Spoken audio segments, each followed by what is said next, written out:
I'm on a mission to recreate every Apex Legends character as a LEGO minifigure. In the last video I did Lifeline, and this time I'm going to try and do my second most played character in the game, OCTANE. This video, like the last one, will be timestamped, so you can just skip to the right time if you don't care about the process and you're just here to see the final render. So I started by importing some random minifigure and deciding which colours each part will be, and whether or not I needed any dual molded limbs or specialized hair pieces or anything. The only noteworthy thing here is that I decided to use dual molded leg pieces. He has these mechanical legs in the game, but I didn't think they warranted custom molds because they're still very leg shaped. So I decided to make the bottom half a pearlescent titanium metallic colour, and I'll just print the details on it later on. The top half of the legs I decided would be bright yellowish green because that's what's visible on the sides of his legs. While I figured white would be a good hip piece colour because you can get the top of his pants above the belt, and you can just print the green detail on his crotch area.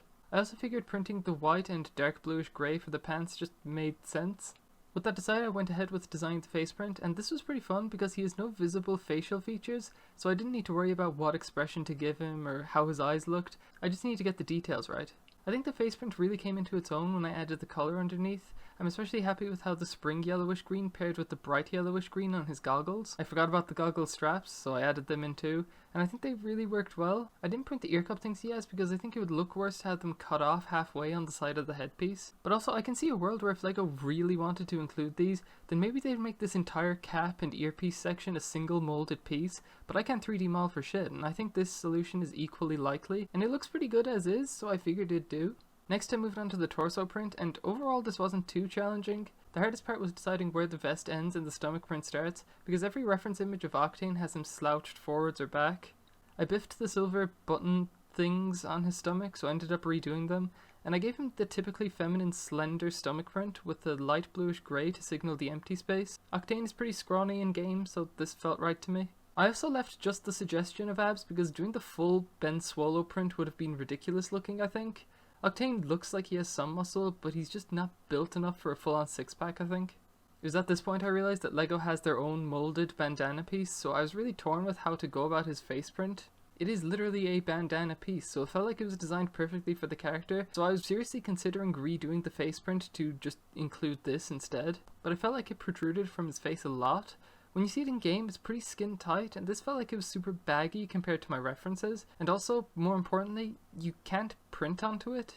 This was the deciding factor for me because I think we can agree his bandana needs those iconic teeth and inbuilt gas mask details. I was tempted to just Photoshop them in or texture them myself, but I think the printed look worked pretty well, so I just kept it as is. Next I did the printing for his hip piece. There isn't much to say about this except that I included half of that grenade thing he has on his belt. Probably the most notable exclusion from this entire figure is the lack of that big cylinder thing he carries on his side.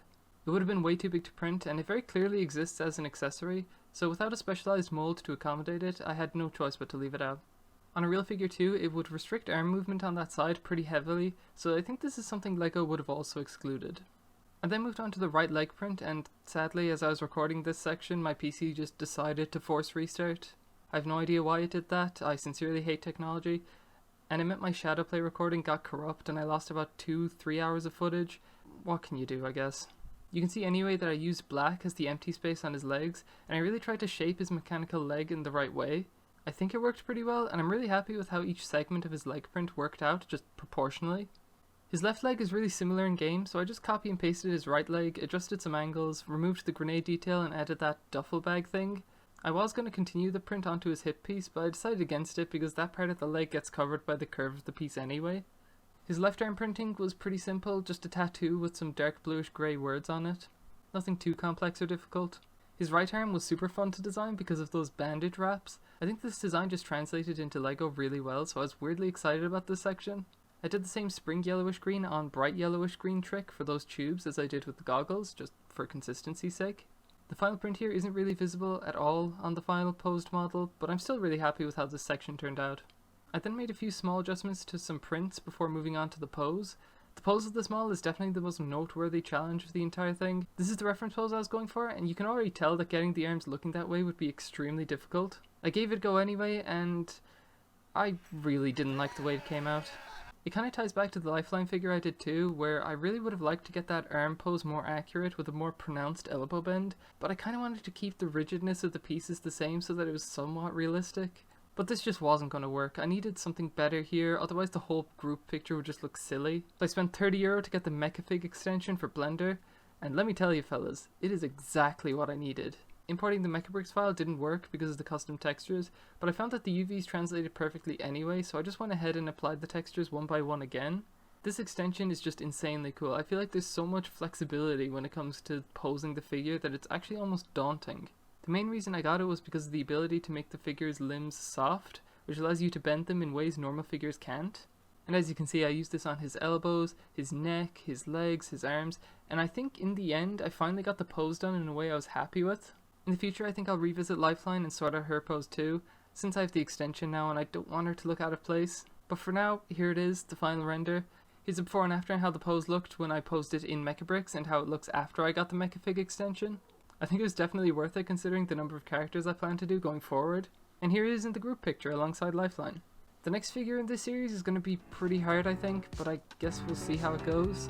And that's it for this video. Thanks for watching, even if you only skipped to the end. I appreciate it all the same. So yeah, thanks. Farewell.